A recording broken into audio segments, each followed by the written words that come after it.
Hi, Dr. Cairns. Welcome to week 6 of High Performance People Management. I enjoyed your forum discussion this week where you examined the leadership of Douglas Conant, former CEO of Campbell Soup Company. First of all, his definition of leadership being both an art and a science. You're learning the scientific aspects of leading people, what motivates them, and how to influence their behavior. And how you actually get to apply that learning is rather artful. That's the more you learn the science, the more artful you can become in knowing when to pull those levers of human behavior. So it's the practice of leadership. I also enjoyed the aspect of examining the question of whether or not servant leadership looks differently or is different, the definition under a Christian worldview.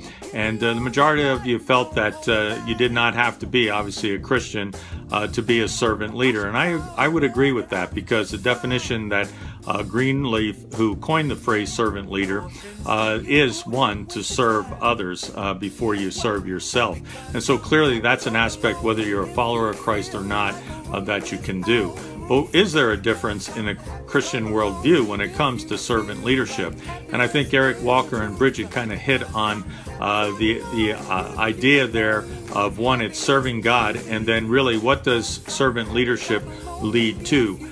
In an organization, in Conant's world, it led to profitability and performance. And so am I a servant leader serving others in order to achieve higher profitability or greater performance or employee satisfaction? So I like to look at the scripture when Jesus was asked what was the greatest commandment, and he said, love the Lord your God with all your heart, soul, mind, and in other parts of the gospel he also added strength. And he said, this is the first and the greatest commandment, followed by the second commandment, which is to love others as you love yourself. And so that's an aspect that I think is important in terms of serving others. What is our motivation?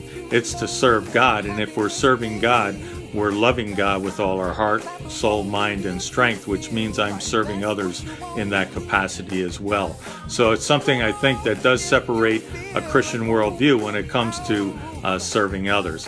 Also this week in your reading of The Christian Atheist, you engage in happiness and money, and where do we get our happiness from? And there's a lot of writing that says happy employees are satisfied employees, and satisfied employees are high-performing employees.